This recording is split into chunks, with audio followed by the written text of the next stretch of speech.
This episode of Ridin the Line is brought to you by Specialized Bicycle Components. The new Levo 4 is here and it's a weapon. More usable power, refined geometry, smoother integration, and it climbs like a machine and still rides like a true trail bike on the descent. If you're trying to stack more laps, train harder, or just ride further without being burnt out, the Levo 4 is it. Check it out at specialized.com. This episode is also powered by CTS Media. Websites, content strategy, photography, videography. If you need your brand to actually look professional online and convert, CTS Media builds it the right way. No fluff, just results. Head to ctsmedia.org and check it out. Shout out to Shred It, You're On. Their jerseys let you run a GoPro or action cam straight through the jersey so you can capture the footage and still keep your sponsors visible. That's a serious move for riders creating content. Check them out at shredityourOn.com. Big thanks to Gutter Getters, keeping homes dialed so you can stay focused on riding. If your gutters need help, check them out. If you need any home maintenance or home repairs, definitely need to hit up Gutter Getters. We appreciate all of our sponsors back in the culture. Let's get into the podcast.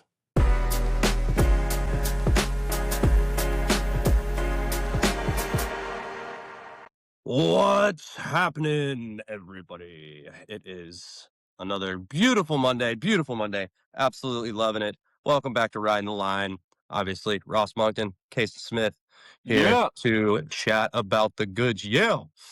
Cason's rocking some haircut, man. He's getting his what's the country star? Who am I thinking of?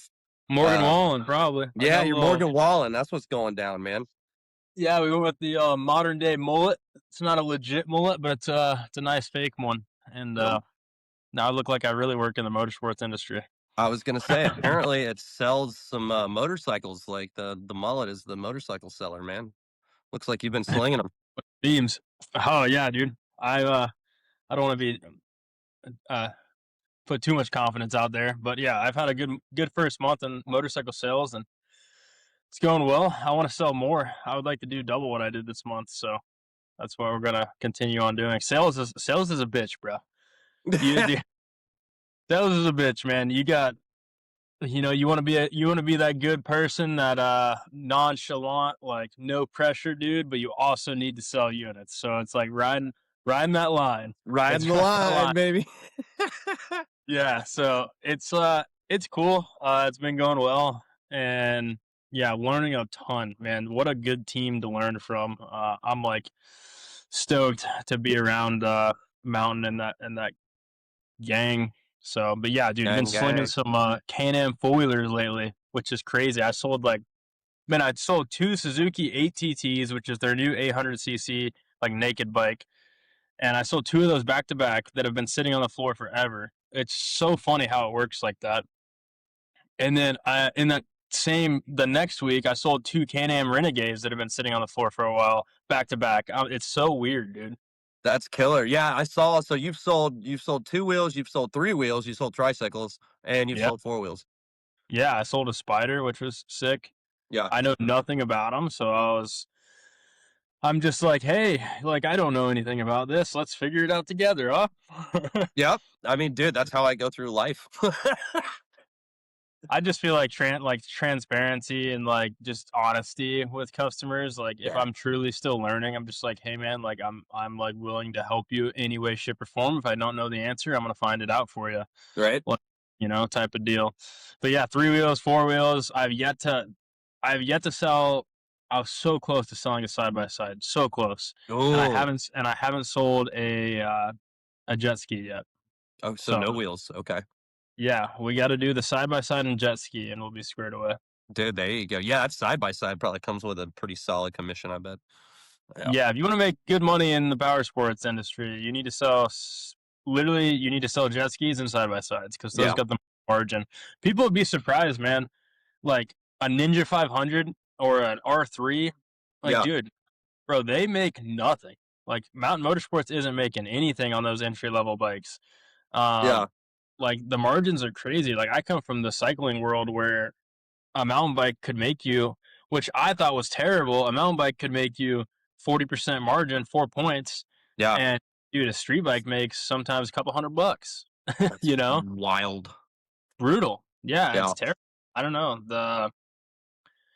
It goes back to that point of like people complain about prices of motorcycles and prices of all these things, and it's like, well, when you look at it that aspect, it's like, dude, like Yamaha almost needs to raise their prices so dealerships can make more and the salespeople can make more, and yeah, yeah, but the margins are just like with everything else, even cycling, dude. Like a bike that makes 40% margin is non-existent anymore. Like it does not exist. So yeah.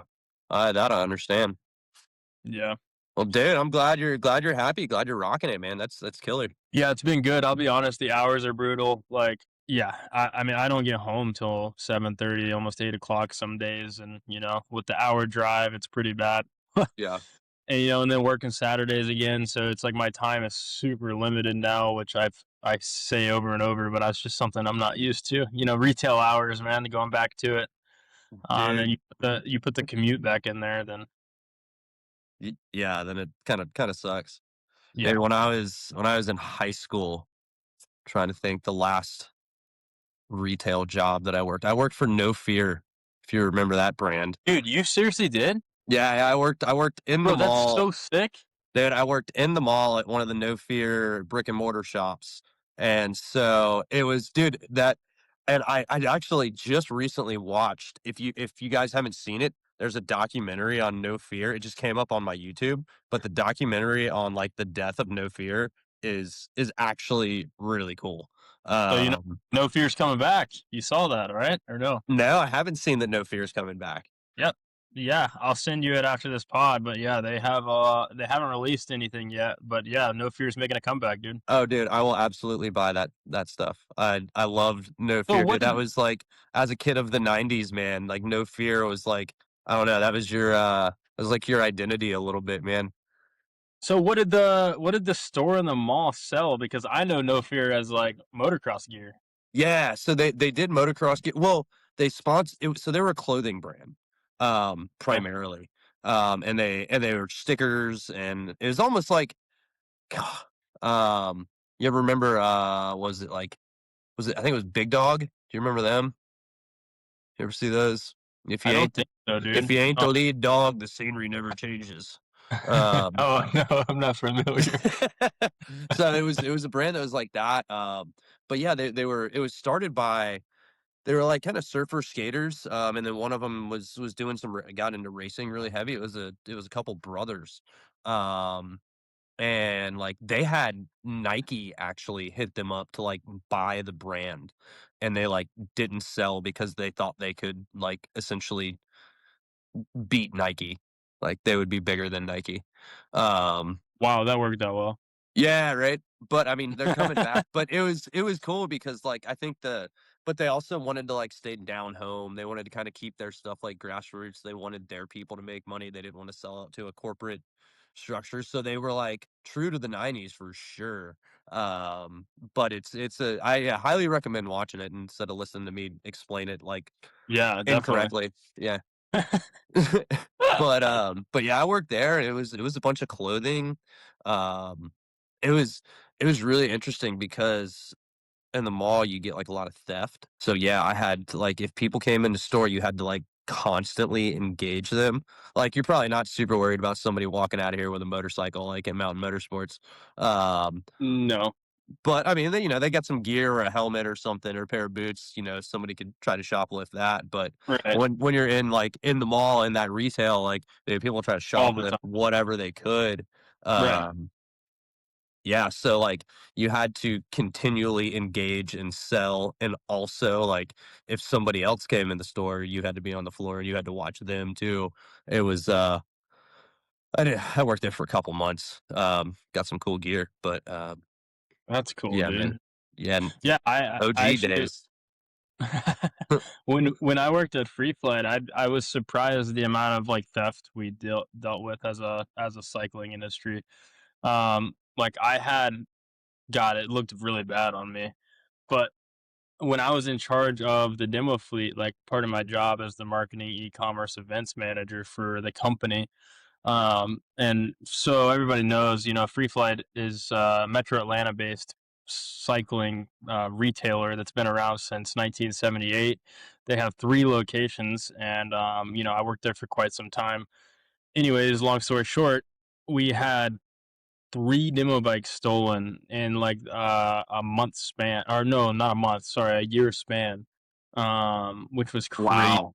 We had to figure some stuff out, yeah, and like we got one guy on camera and everything, and I was also in charge of the social media, which is hilarious because I had his photo. I like did some digging. We had a lot of connections with the police, and so, like, dude, I made him TikTok famous on Free Flight's TikTok. Like the video's still up there of like this guy stole our e-bike, like get it back from us, and yeah, it blew up. But it's kind of crazy. Like that same thing. We just if it was slow, we watch someone walk in, and it's kind of like you get that vibe. So you got to keep your eyes on them. Mm-hmm. And that's a strictly like Mountain Motorsports doesn't do any test rides, like strictly no test ride rule for that reason. Yeah. And people can get on a 600cc and kill themselves.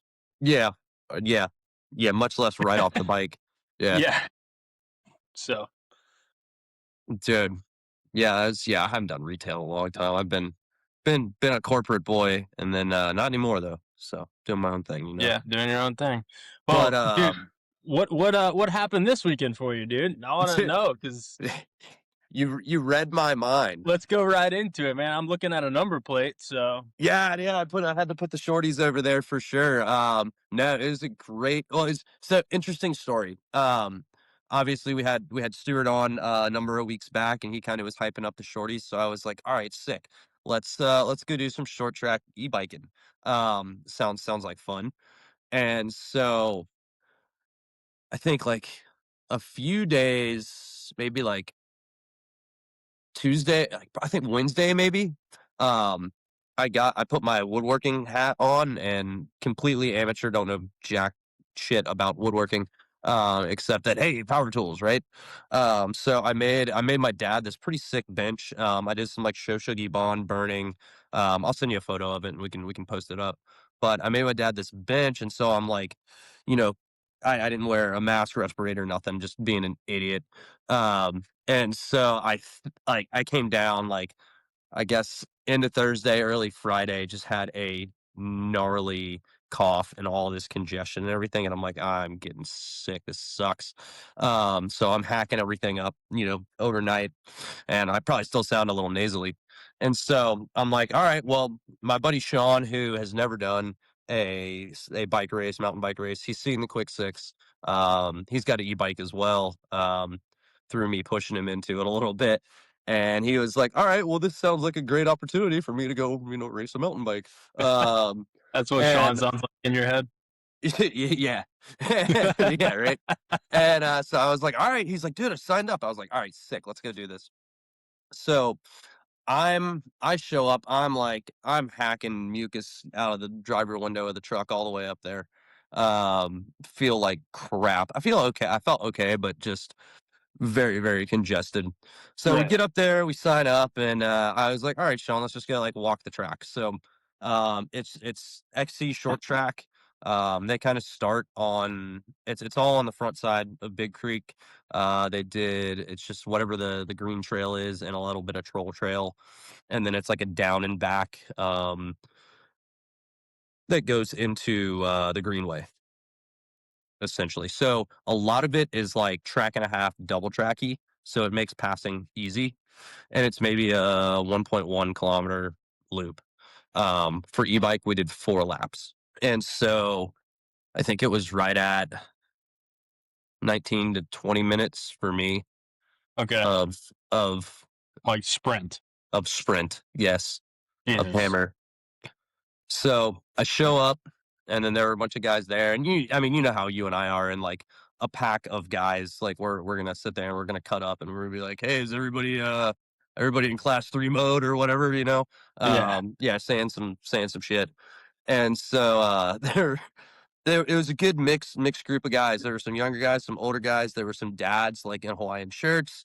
Um, that one dude, and I think in some spandex on the e-bike. I was like, all right, this is a Yeah. crowd. How'd you get this book? Yeah. Yeah, it's very different. And so they shoot us off, and one guy, I forget his name, he works for Rambo. He does some stuff with Rambo. He was like right out in front of me, and then Chris Comer, who is like I think the Alpharetta trail director, or he helps Rambo in some capacity. He Okay. was out front, and I'm sitting behind this guy, and I was like, all right. I was like, hey, let's just stay with him. Like, just roll. Like, I don't want to get in your way. Just keep doing your thing. And then I Yeah. just start watching Chris just walking away, and the whole first half is uphill. And so I was like, hey, dude, coming around. I just like shot around him. Yeah. And then so You are in my way. Yeah. Yep. Time to pull the pin, bro. And so I was like, all right, I'm just gonna sit. I'm gonna manage. I'm gonna watch the gap. Watch what happens on the first lap. I'm gonna watch where the gap goes on the second lap. And I mean, dude, it stayed dead even. Like me, I was Really? not catching him, and I was like, oh, I was like, hopefully, third lap, maybe fourth, he'll blow up, right? I was Yeah. like, Big give. Right. but dude, he was very very consistent, and he would he would pull a little bit in the first half of the lap, which was kind of more uphill. And then when we were coming down Troll Trail, is where it's a little, it's more downhill oriented. It's technical, and it kind of suits my set. I would pull back a good bit. And long story short, I finished 10 seconds behind him. I mounted an attack start of the fourth lap, and I was like, all right, we're just gonna go. And then every time that motor kicked out at 20 mile an hour, I was like, ugh. So I was, yeah, sitting there hacking and spitting up and everything, and I was like, oh, this sucks. I can't breathe. But yeah, he got me by 10 seconds. So dude, he was flying. He was absolutely flying. But I'll tell you, it was incredibly fun. I did not think I was gonna have that much fun racing short track. I wish we would have had a group of people, and we had a little more passing and stuff. But I really did have a good time doing Easy Trail XC hammering. And then Sean finished 8th out of 10. Um, he lost a little fluid after the race. We'll just leave it at that. Oh, But oh. yeah, but he gave it 110%, man, dude. Sean. I've said it a couple times. I'm so proud of him. He went out there and he left everything on the trail. What was he on? What was he riding? Did you already It, tell me? he was riding a Trek Rail 7. Okay. It's a few years old. Okay. But Yeah, he was in e-bike. Nice. Okay. yeah, he was doing e-bike too. Yeah, I didn't realize he raced. He did not. He does not. No, I'm saying like I didn't. I Oh, thought he was just there spectating you. yeah, I was planning on racing. yeah, man. No, he absolutely did it. He was super stoked to do it, and then it was funny. Like as we're driving up there, he's like, "So my whole goal is he's like to not get lapped by you." And I was like, "Now my whole goal Is to lap you. is to lap you." Right. Yeah. Um, Did you lap him? I was 10 seconds from lapping him. Oh my god! So I'm one more coming lap, 2 more down. I'm laps, coming maybe. down One to more. the dude. I was coming down to the U-turn where the start finish was, and I see him going through the U-turn and turning around, and I'm like, "No, Come back here! get back here!" No, Oh, that's funny. yeah, no, he did a great job. Oh, that's good, dude. That short track racing, I'm actually super jealous. I wish I mean, I would have got smoked on my SL, but the Oh next yeah, one when I have a full power bike, hopefully in the near future, um, we'll talk about a race of some kind.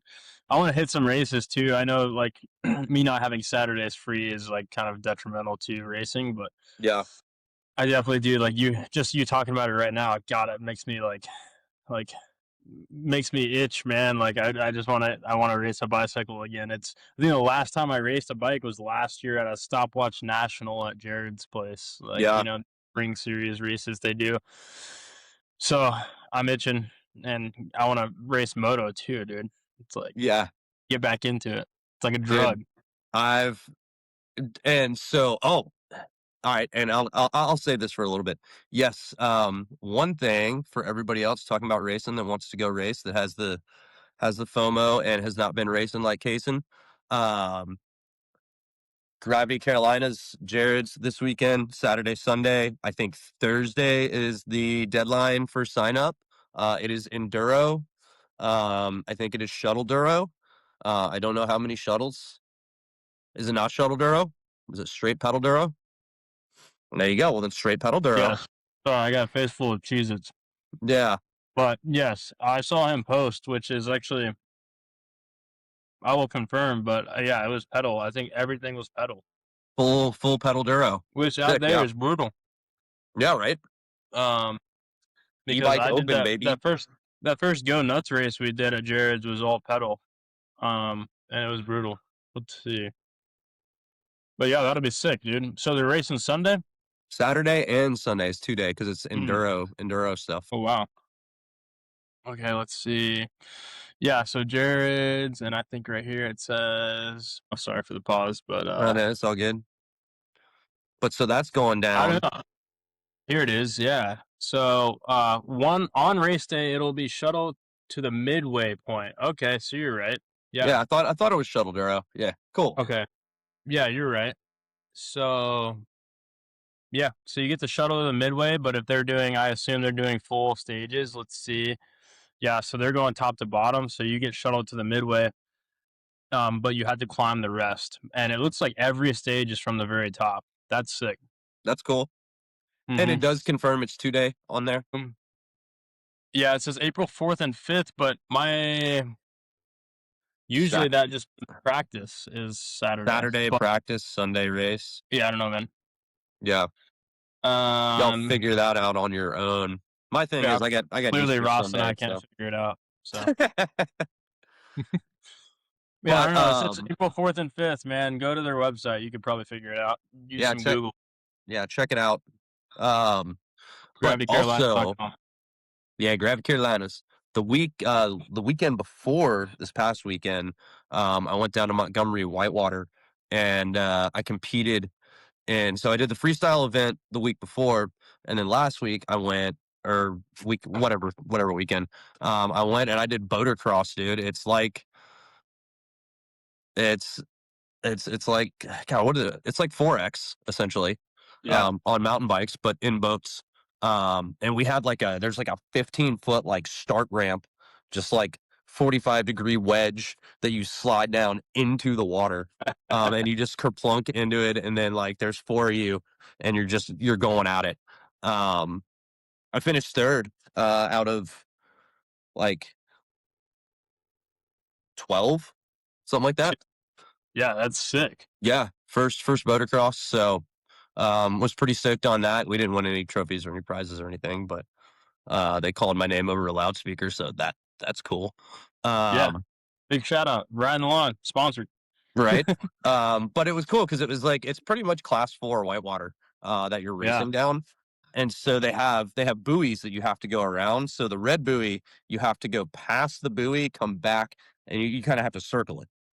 Okay. So you have to pass it on the upstream side. And then when the green buoys, you just go straight down past them on the right or the left, whichever side you need to go.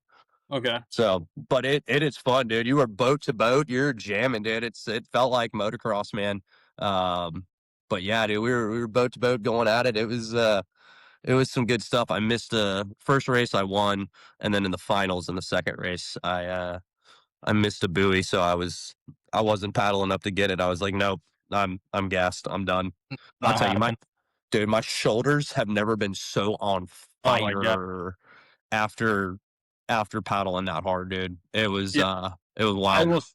I bet, dude, like there's 2 sports that'll just get you like insanely ripped as far as your upper body goes, and that's kayaking, whitewater kayaking, and then also rock climbing. Like, dude, rock climbing, both of those is like the amount of strength you got to have for that upper body is, brutal. And they actually have a rock climbing wall at Montgomery. They have a bouldering wall at Montgomery. So I actually got out there and did a little bit of bouldering. It was fun. Nice. Yeah. Dude, I have all my. Go ahead. I have all my rock climbing equipment, dude. I've used but like I've got like the shoes, the harness, the everything. So maybe we'll have to do a rock climbing day to get me back into that as well. You know us, man. We got about 1,200 hobbies. So yeah, all of us. And what's sick down there at Montgomery too is they have like 5 miles of mountain bike trail. It's probably super, super easy, but it'd be fun to go. We can get up in the morning, go ride trail, until they turn the water on in the channels, and we put your ass in a ducky. We'll go. I'll do it. We'll go rage it down, and then finish off with a little rock climbing and a beer, something like that. Oh yeah. It's a sick place to spend a weekend if you're going to go down there and just do a couple different things. It's pretty dope spot. Shout out Montgomery Whitewater, right? Hell yeah. Well, that's sick. Speaking of, you said it was like motocross. I'm gonna dive into this because I got some shit to say. Did you get to watch Supercross on Saturday? So I watched the MotoGP, and I get some shit to talk about with MotoGP. Okay. I know most of our listeners aren't as interested in that, but I did watch the MotoGP. They were in Austin. I did not see the Supercross, so I got to go watch it. Damn. Well, I don't want to ruin it for you then. Okay, let's talk about it, man. It's all right. All right. I'm just one cog in the whole thing, man. It's all good. Yeah, I mean, dude, it's so as you know, like Eli Tomac, Hunter Lawrence were kind of battling out for the championship, man, and Detroit had seemed like they're in Detroit this weekend, and Detroit always seems like it kind of gets some people every year. Like it always if you know, this is your chance to F it up is in Detroit, it seems, every year. Somebody can somersault and do X, Y, and Z. Aaron Plessinger lost his opportunity to get his first win there a few years ago. And so, I was pretty stoked on the racing. But man, first of all, I want to say something is going on with Eli Tomac. I texted my fiance, in Birmingham. I texted her while I was at work. I literally said, Eli Tomac is hurt and he's not telling anybody. And dude, and now I see on Facebook and everything that everybody's like, what's going on with Eli Tomac? Is he hiding an injury? So I just want to say, I thought about it first. I thought it first. But dude, something's going on with him. He qualified 10th, which is unlike Eli Tomac. I mean, he's in a championship hunt. The dude has every opportunity to win this championship right now against Hunter Lawrence. And something has to be going on with him. For him to qualify 10th, and then during the main event, the only spoiler I'll give you is Hunter Lawrence really screwed himself, man. He ate absolute shit in the loop section, end over end. I can't believe the dude seems okay. And then he just kept crashing. Literally got up, lapped down, and then just kept crashing. So Eli Tomac's holding a 5th place, and that's his one opportunity to go, as they call it, beast mode. Yeah. And he doesn't move. He's just letting, literally somebody would come up to pass him, and he just lets him by, which is a telltale sign that something's going on with either him or the bike, and we know the bike is golden. He's talked about it time and time and again that bike he loves it. He would not change anything. So he's either hiding an injury or he's sick, dude. So I don't know what's going on, man. But old Kenny Roxon, dude, 2nd win. First time he's got 2 wins in a season since I don't know, it was 2018, 2019, somewhere in there. So I was stoked on that. But there's some really good 250 racing too. Dude, you gotta rewind that and watch seriously, I would watch everything on the whole thing. Yeah, it's freaking killer. So they were in Indy the week before? Oh god. What was before Detroit? No, it was Birmingham. Yeah. And then Indianapolis, and then Daytona before that, I believe. Okay. And so they did one in the East-West in Birmingham. Yeah, East-West shootout. So they bring everybody from East-West, they qualify together and then race each other. Yeah. So I did see the Birmingham race. That one had some. That was when Deegan came from mid-pack and then won the thing. Yeah. Dude, that shit was crazy. Yeah, we didn't get to talk about that. He was on fire. Dude. Yeah, a guy named Reese at work was like, man, do you see Deegan winning? I'm like, nah, Cole Davies will win it. No chance. And I told him, I said, if Deegan starts 5th or worse, he won't win. and dude starts like 10th or 11th and won. I was like, bro, what? Yeah, that was crazy, dude. I saw that. I was like, Danger Boy Deegan is coming through, dog. That's what, dude. It's like Deegan has an ego like nobody else. The dude's a dickhead. Like he's not nice at all. But it's like, who am I to tell him like he shouldn't be? Yep. Like, bro, you talk the talk, but then when it's race time, you walk that He walk, walked the baby. walk, dude. He did. Yeah, I give it you to back him. it up. Dude, I really enjoyed his interviews. Like he was like short, sweet, to the point. He's like, "Hey, we did it again. We came to win and we won." Um, I forget verbatim what he said, but like his interview, I was like, you can't take nothing away from him, dude. He did it. He's getting better at the end. Like it used to be, dude, where he was like he would say everything on his mind in the interviews, and it was a little wild. He's Like had he'd a say some little crazy shit. PR coaching, huh? Yeah, he's still like egotistical, like very like confident in his interviews, but he's gotten way better. Where like you're like, yep, he freaking whooped everybody's ass. Yeah, so Dude, yeah, that was a cool 250. And then who won? Who took the 450? That was Kenny. Kenny took it. No, Birmingham was Hunter. Yeah, that's right. Hunter won.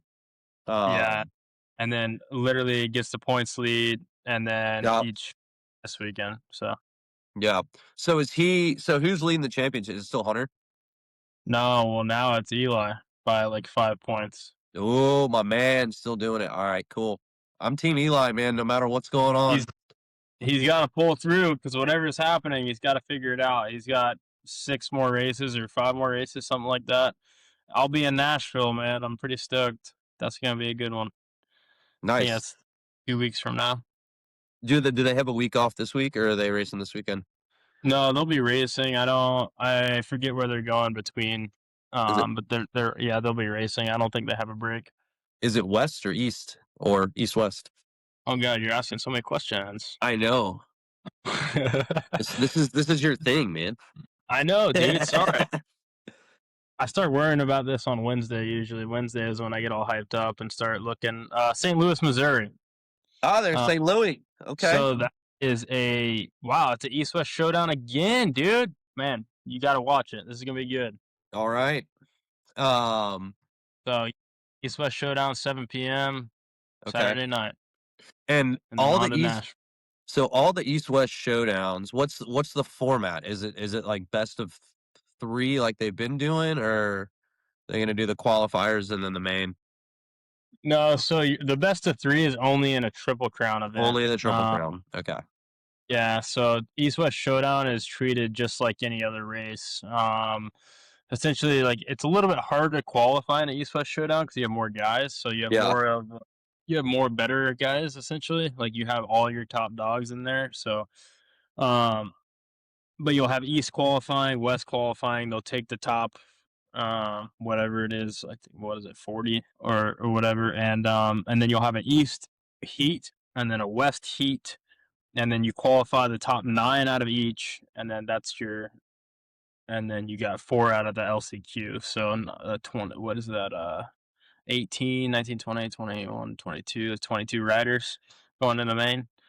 Yeah. So you get an LCQ, last chance qualifier out of the qualifying, or if you don't make the heats, then they get one more shot. So you get 9 from each heat, and then LCQ, and then you get all those riders lining up. Yeah. Okay. Sick. Yeah, probably when we finish recording, I'm gonna make some dinner, and I'll probably watch last weekend. So, dude, I'm do. stoked for it. Yeah. Yeah, good. Well, let's talk some MotoGP, dude. I need to start watching this. When is MotoGP? When does that come on? When is MotoGP? So Friday, you will have some practices. Saturday, you'll have 2 qualifying sessions, and you'll have the MotoGP sprint race. And then Sunday is all 3 races. So there's Moto3, which is like the little guys. So I think they're maybe 250cc two-stroke machines, something like that. And then that's the younger kids, so it's kind of like all the young guns. It's really cool.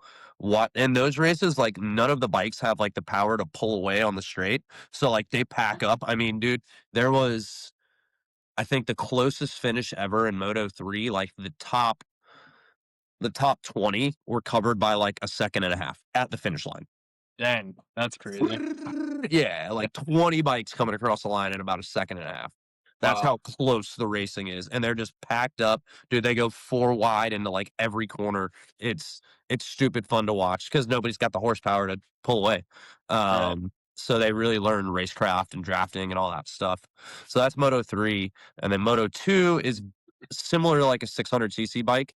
I think they're 700 cc's now for the Moto 2 bikes, but no traction control on the Moto 2s, as far as I know. So that's like your typical street bike. That's a really fun class to watch. And then you got your MotoGP bikes. Your MotoGP bikes are going to have aero on them. They've got traction control up the wazoo. I think all the classes now have the whole shot device. So like you'll see all the riders like preloading the heck out of the front fork or doing like a little stoppie, and it's the same thing that the motocross bikes have, right? They've got that whole shot device. As soon as they go to the front brake in the first corner, it releases the fork.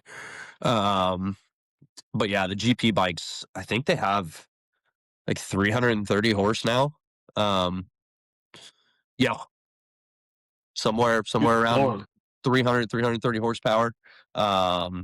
So at these are Coda, 1000cc bikes, I would assume. they're just under 1,000. Yeah, I think they're in the 900s. Yeah.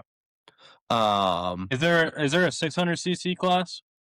It's kind of like Moto 2. That's like the closest to a Okay. 600cc class. Yeah, Moto 2. But yeah, so Mark Marquez is kind of like, he's kind of one of the goats. Valentino Rossi retired a number of years ago, a couple years ago, and Mark Marquez was kind of like the goat that followed Rossi. And so he's been racing a long time. He's got a lot of championships. And then he went through a lot of injuries, and now he was racing up for Honda forever, and now he's on the Ducati. The Ducati for the last couple years has been absolutely like the fastest bike out there. Like it corners incredibly well, and it's just got the power. This year the Aprilas are really coming into form. And then for years and years and years, the Yamaha did really, really well. And now like the Yamaha, poor Fabio Quartararo, dude, back of the pack. He's my favorite rider, but the Yamaha, they just came out with the V4, the new engine layout.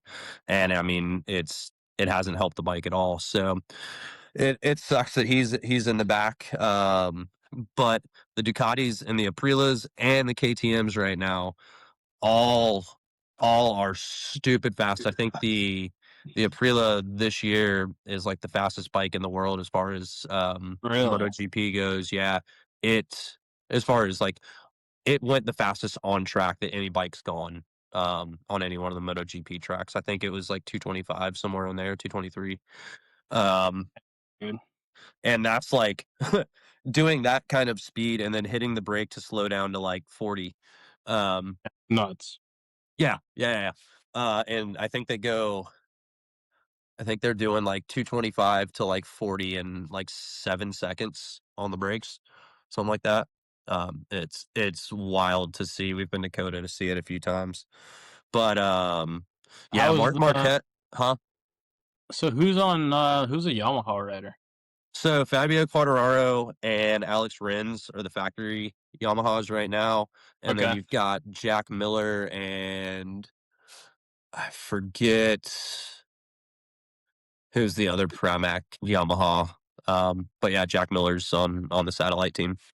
And so they're racing, I would assume, a factory version of an R1M of some sort. Yeah. Yep. Okay. Yeah. That's It is wild. But yeah, there were tons of crashes, man, dude. Somebody in turn 11. So it's over 90 degrees. It's about maybe 120 degree corner, so it's tight. You come up over a hill, and then you're coming down into this like flat, and then it's this hard 120 left. Dude, everybody's coming through. Everybody's line astern, first lap out. I don't know if dude missed the brake point. I don't know if there was brake failure, but you just see everybody swooping through and then just wham! Their Oh four bikes no, just explode into the air. God. Yeah, there were no broken bones. Nobody like was seriously injured, which was incredible. But I mean, it took the back off a bike, dude. Um, Jesus. highly recommend watching some MotoGP on Instagram to catch that one. But Yeah. Oh, Mark Marquez he's kind of Deegan-esque. He's kind of like a jackass about stuff, and he'll do it on track. He'll get in somebody's way, or he just thinks he's quicker than somebody, or he thinks he's entitled to it, whatever it is. I'm not gonna put words in his mouth, but he's been doing it. He's the veteran out there, and he made some moves. He crashed out Bezzecchi in the sprint. I was pissed. And then he did some other jackassery. I forget exactly what it was. And then somebody came back to like cut him off, and he turns around and he's like waving at him like, no, no, no, you can't do that. oh my Uh, God. I was like, dude, somebody just take him out, man. Like, I want to see him get hurt, but just take him out. Yeah. So sick of him. He either wins or he crashes. And either way, he's a jackass about it. That's just my personal opinion. But Yeah. I mean, that sounds like Deegan, except Deegan has stopped crashing. So oh my God. It was very, very up and down. Yeah, Quadraro was just out. He and the Yamaha, they're sitting back in like 12th. So I was like, all right, gotta find something else to entertain myself for the rest of the yeah. race. And yeah, there was the racing was incredible. It was really good. So yeah, if you haven't tuned in and to watch MotoGP, just go and buy the app because then you get to watch everything. Okay. It's like 130, 140 bucks, something like that for the year. Dude, these Aprillas, they have wings on the back. What? Yeah, they have downforce, dude. What? All the bikes have downforce. It is Really? yeah. Oh, it's so cool. Bro, that's crazy. So, and if you think about a motorcycle with downforce, when you're trying to lean one side to the other, as you have downforce, it makes it harder to get the bike to corner because of what that The downforce wants the to stand the bike downforce. up. Right. Yeah. Dang, dude. Yeah, I want to get MotoGP. And also, do you watch F1 at all? I assume. So F1 just transferred to Apple. So if you have Apple TV, you can now stream What? F1. Yeah. I loved F1 for years, man. Growing up, especially when I was racing, I really, really watched a lot of F1 I would say, out of the 90s, into the 2000s, 2010s. Like, it was awesome. And now, Bored of it. Yeah. um, That's kind of what the gist I've got out of most people is that it's kind of boring now. so it has become very, very political because it is a high dollar sport. It takes a lot of money to do that. It takes a lot of money to do MotoGP as well. Granted, not nearly as much as F1. No, F1 huge as far as the dollar sign goes. Yeah. Yeah, and so there the politicking in F1 is just out of control. And then the FIA just kind of like they do whatever they want. Um this year all the drivers hate the cars for the most part because there's so much electric regeneration happening. The cars are hybrid as shit now, and so every lap they're draining and reproducing and regenning in the battery. When on the overtake modes, that if you're like a second behind the car ahead of you, like you can use your overtake power. And you'll see a car blaze by another car like 30 miles an hour quicker. Like, and I'm like, this is dumb. That's stupid, dude. It if if you want electric cars, that's why we have Formula E. That's why they have literally an electric series. Like, make that. Yeah. Um, You should. It's either one or the other. Yeah. F1 should be the fastest cars in the world. That's it. Yeah. I realize that as you get faster, danger becomes a thing. But just like we talked about with Rampage, like that's up to the drivers. Just like Rampage is up to the riders. Um, it's like if you don't feel safe because the car's too fast, then don't get in the car. And I think I think the FIA needs to listen to the drivers a whole lot more than they do right now. Because there's outside companies that are pressuring the FIA to use this system, use that system, use our shit. We're paying you this money to do that. And it sucks. I also think the cars are too big for the tracks. Like they take up too much real estate, so it makes passing harder. Um, that's just what I see. Have they gotten bigger? I mean, obviously. Yeah, they're too long. Dude, they're huge. Yeah, I'm watching some F1 right now, and they're they're really long. Yeah, I don't feel like they were always like this. Yeah, they weren't as long. I get how it makes the car more stable, and they're going so freaking fast. They need the stability. I get it.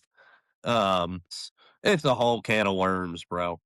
It's like, Yeah. hey, let's build bigger tracks for these bigger cars. But then you build a track, and you're talking, $200 million.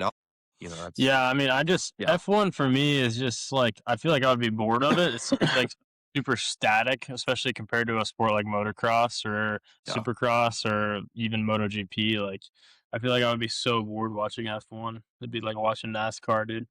It can be that way. I think the first 10 to 20 minutes are usually really good. And then once everybody just kind of settles into their position, like, there's going to be some passes here or there, and that's one of the things about downforce is like downforce is going to make the car faster, but downforce, as soon as you get behind another car, you lose that downforce. And so to make the pass, it becomes much harder. Um, but that's a age old Yeah, debate about racing and speed and everything. all the But same. Yeah, I've been watching it. I watched, I think the Sepang race, and that was pretty cool. Lewis Hamilton was doing some pretty sick moves, um, in the Ferrari. Now that it's free and I can stream it whenever, I'll watch it. But yeah. That's the only reason I'm gonna start like probably diving in if I'm sitting on the couch, is because I do have Apple TV, so might as well, right? yeah.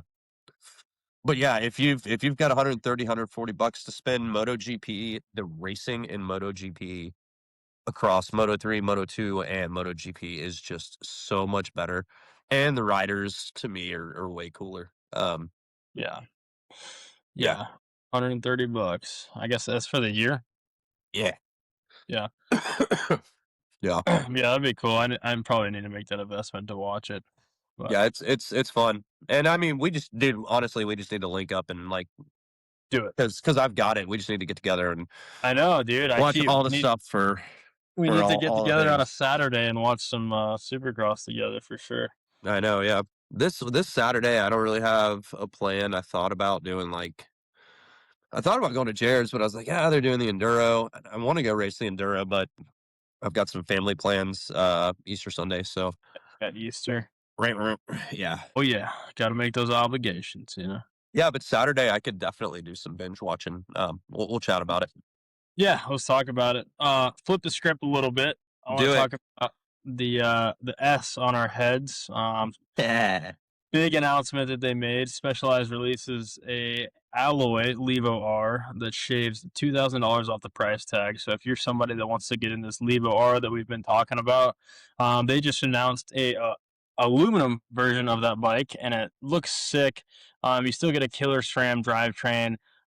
Your Fox 36, it looks like up front. And still have a killer Genie shock in the back for only $7,200 for a bike that is 53 pounds and 130, 140 travel. So um, pretty sick. Looks like 840 watt hour battery, so same as your regular Levo. And for a entry level price point, I know everybody's always bitching about prices on bicycles. Um, and they're probably like saw that Levo R come out, and you probably keep scrolling because you ain't got that much change. This is the answer for you. So aluminum Levo R coming out in a beautiful, looks like blue color here. That is $2,000 cheaper than that carbon version. You said it So was 7K? yeah, it's gonna be 7,200 out that door. Dude, that's not bad. No, no, for a Levo. I mean, look, guys, shit's expensive. Okay, Shit is expensive. I don't know what to tell Everything is you, expensive right folks. now. Yeah, I mean, stuff costs money. If you want a high end aluminum e-bike that is the literally like this is the newest technology, right? You know, this is top of the line as far as this goes. This is your way to do it at a reasonable price point. Um, yeah, I mean, if you want the best of the best, man, this is it. So it is cool though to see that they're still making that price point bike. Um, Yeah. and it makes sense from a business standpoint for sure for them to do that. But yeah, I know. I feel like Specialized nowadays is always seen as like a higher end, like no, Yeah. not everybody can afford them type of situation, and it's cool to see that they're making some price point bikes because like I said before, when they release a bike and it looks like an S-Works bike and it's got XX, SRAM drivetrain on it and it's like people like it on Instagram, but they're not going to go buy it. So it's Right. cool to see companies still making this. And on top of that, making a model like the Levo R affordable, or more affordable than the one that was originally released. So Yeah. yeah, I want to make that shout out. So continuing on about the R, um, I've been talking with Specialized, and I said, "Hey, I love my Levo 4, But but I really, really had a good time on that R." And so I just got confirmation. I actually just got a call while we were talking about the aluminum version, that I had to shush for the moment. That the Levo R that I've got on order is in. nice. So yeah, I am switching out the Levo 4 for the Levo R. I'm taking the plunge, dude. I'm so stoked. As we've mentioned, Cason and I have both ridden the bike, and I am excited to go get some long days in the saddle. Get out there on some epics, go hit some trails. And I think it's such a good tool for it. Also gonna really use it for a lot of our in-town stuff, like when we kind of just to be able to hop around town and ramble. Or some of like the road trail systems that are around here. Dude, that bike is gonna be so good for them. So yeah, I'm doing the thing. I'm getting on an R. Yeah, I mean, like, can you expand on that for the listeners of like your decision to go with the light, like that shorter travel e-bike? I mean, you kind of mentioned it, like the Yeah. in stuff, but like you're giving up probably one of the best selling e-bikes in the market right now. So like, what factors specifically made you decide to go ahead and go with that Levo R? So I had years ago, I had an evil following. So it was 120, 130. I overforked it a little bit. But I had two forks for it. I had like a long travel and a shorter travel. But that evil following um was a bike that really made me love that short travel. I'm like, I can do so much with this thing. And so essentially that's what we've got on the R is that shorter travel. But what really sold me on it was we went down to the South Side Trail System here in Atlanta, and have you ridden Southside? All right. Southside No, Southside is boring as hell. Like it it's an awesome trail system for what it is. There's some really good flowy stuff, but there's not a whole lot of elevation out there. Um, I think it's incredible that we have it in like I don't know, 10, 15 minutes from my house. It's great that we have it there. I'm not knocking it. But for the kind of riding that we do, it's boring as hell. And baby heads all over the place. Like the trail, like it's slower stuff. When they initially built it, they built it and they didn't take out any trees like over an inch in diameter. It was kind of like just to like prove it. Um, rocky, bumpy, and just tight and twisty, which is I like to go fast. And dude, I rode the R out there and I had fun. I was like, "Oh, this I was like, this bike will slide, it will drift, it will move." Part of it was we were on the purgatory tire, so not as much grip as like a butcher or a beefier treaded tire. And I was like, but the the balance of the bike when you get that thing to slide, like the inclination for the rear end to want to come around, and the way that the thing rotates through the corners at speed. I had so much fun riding trail on that thing. And in certain places you don't have a whole lot of folks out there, you can click that thing into class 3 mode, and now you are full on hauling. Um and I felt like I was piloting a rally car on a trail. And I was like, this is a feeling I haven't really felt on a mountain bike before, and I want to feel it more. Um, that was the big decision. But yeah, I mean, if I'm commuting around town, the thing is just it's so quick, it's so fast, it's so nimble, it's so flickable. I felt like I wasn't on an e-bike, except for the fact that I was just hauling the mail. Yeah. That's why. I mean, I had a blast on the Yeah. Leo R. And it's exactly what we talked about on previous episodes. It's like those like not too much elevation type of trail systems that has like those annoying route sections that are just kind of like in your way, like type of like trails where that Levo are just like by the time you think about it, you're already over it situation. Yep. And it just like you said, the lighter weight tires, a little bit lighter weight suspension, shorter travel, puts you a little more over the handlebars. Yep. It's really cool, man. And that bike is also pretty capable, like for what it is. You could probably push it to those limits. I Oh mean, yeah. I guarantee you, there's not a single trail at Jerry's that bike could not do. I Yep. genuinely think, So even I the double bet, black, lower as long as you hit everything on lower air supply, it'll be okay. As long as you hit it clean. yeah. I mean, of course, you got to be a decent, like, Yeah. no, pick your lines right and Yeah, yeah, clean yeah. the jumps, but don't be an idiot. I rode a 140 travel bike for so long and rode everything, double blacks, everything. Um, with no problem. So I like the underbiking, man. The underbiking, I think, is the new wave. Yep. I think the people overbiking are stupid. I think people going to buy 180 travel bikes to ride your local trail systems, you're doing it wrong. Nope.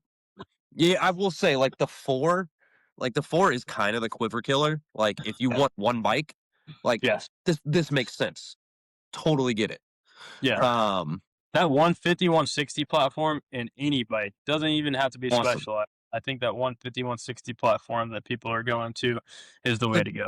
It's a quiver killer. Yeah, absolutely. If you want one bike to do it all, and that's your mentality, yes. Yeah, 100%. Yeah. Yeah, I mean, I want to get, I have a bike coming pretty soon that I'm stoked about in the specialized world, but that Levo R, I want to get for the fiance, dude. I want to trade out her Levo SL for that Levo R. Well, so the one I have coming is the S3. So if she wants to throw a leg over it and ride it around, man, we can go. Let's go get a trail day, and she and I can flip them up. And yeah, Yeah, yeah, that'd be sick. yeah, I know Leah's gonna ride it, and she's gonna be like, I want one. okay, Yeah, you can now ride the small rail 5, and I'll ride yours. yeah, yeah. I think that's like the perfect bike for both of them. Yeah. Because before, honestly, like my fiance, she didn't like the full power vibe, and I think a lot of those people. I even when we were doing the Levo art, like demo with the local shop, there was actually a woman there, and she didn't like the full power feel, like where the bike just takes off on you. Yeah, The cool thing about Specialized you can tune and that out. yeah, some other brands too, but specifically Specialized, you can tune that out on that bike. Mhm. So what we did, or what Tony, our Specialized rep, did was tune that out to where the power initially is not very abrupt. Nice little gradual.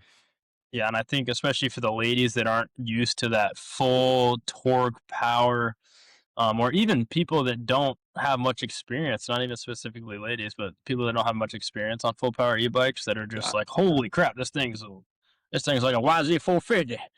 Uh, yeah, that's awesome that you can tune it, and everything's so adjustable. So I think that's the answer for our ladies. Yeah. I mean, and I'll tell you, just riding it like I didn't feel the weight of the motor or the battery. No, Comparatively to everything else I've ever ridden. Like yeah, it was so snappy and so flickable. And it changed direction so quick. I was like, this is analog mountain bike experience with more speed, and I very much want that. yeah, Yeah. It's the jam. yeah. I'm stoked, dude. That's a cool bike, man. I had Yeah. a blast. I had a blast on it, and I still love my bike. I actually just rode literally right before I hopped on the podcast. I was out riding at old Pine Mountain. So Nice. yeah, I got a few laps in there with a buddy John Mike, and we had a good Monday. Dude, heck yeah. Right Yeah, on. trails are ripping. It's a little dusty right now. I ain't gonna lie. We could use a little bit of rain, but I think that's coming. Yeah. So Sick, bro. had a good time. Oh, dude. Well, what else you got? You got anything else, brother? No, dude. I think we're squared away. Yeah. No, I don't know if I do have anything else, man. Yeah, I think I'm still stopped up for one, but I think I've exhausted this Monday.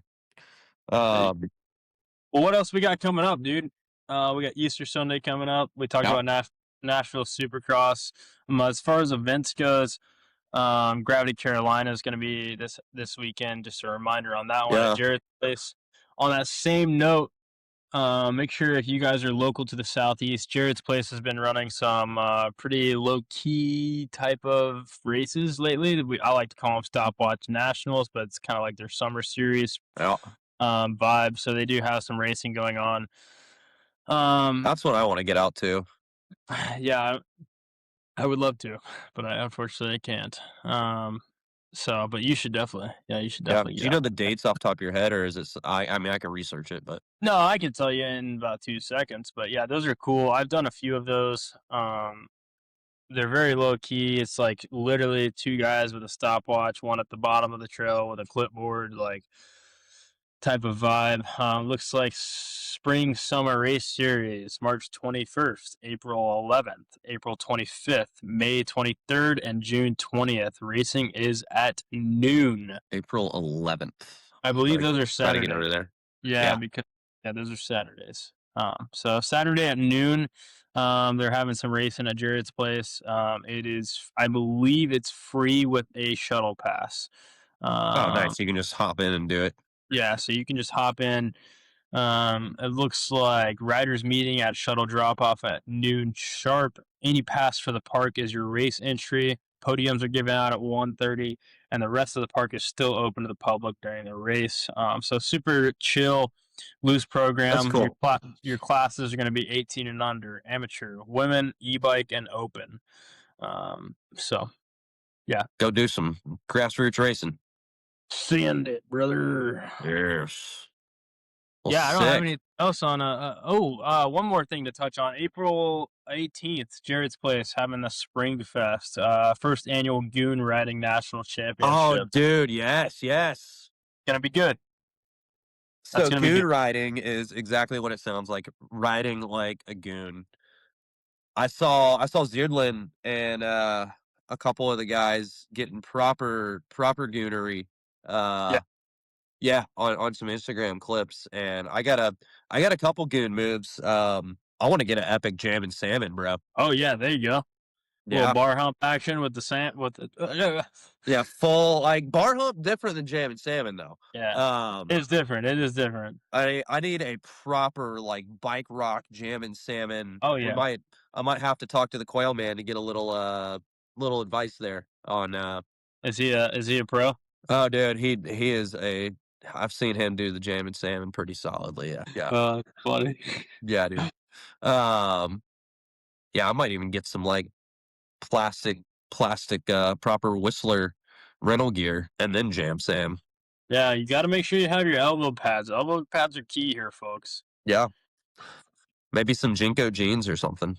Yeah, God forbid you scrape your elbows up on those tree limbs. Dude, I love it. All right. Well, Goon Fest, man, that one's going to be on my list. I hope I can Goon get out Fest, there. dude. And then, real quick reminder, Big Creek Quick Six, October 9th, Yeet. or October 9th, 10th, and 11th, all weekend, dude. It's a party. Yeah. I did see a post from Stuart. He was looking for some folks to help MC. If both of us MC'd, we could take some weight off of his shoulders. I know, dude. I think we'll both definitely. I know I'm racing for sure. I want to race. Yeah. Because it's on Sunday, I believe. But I'm happy to get out there, get the race done. And then help out with the MC, riding the line MC, who knows? Yeah, that'd be cool. That's all we friggin' do is talk. So, I mean, yeah, it could be our second career, dude, is karaoke nights. Dude, I don't know. You don't want to hear me sing. You can hear me talk, but you do not want to hear me sing. Sound like a pack of dying wolves, bro. Just one loud dying wolf. All right. Somebody shoot it. Oh my gosh. All right, good to catch up, man. Yeah, dude. We're gonna have a good killer guest on next week, so everybody look forward to that. Surprise. Surprise. All right, keep riding that line, folks. All right, peace.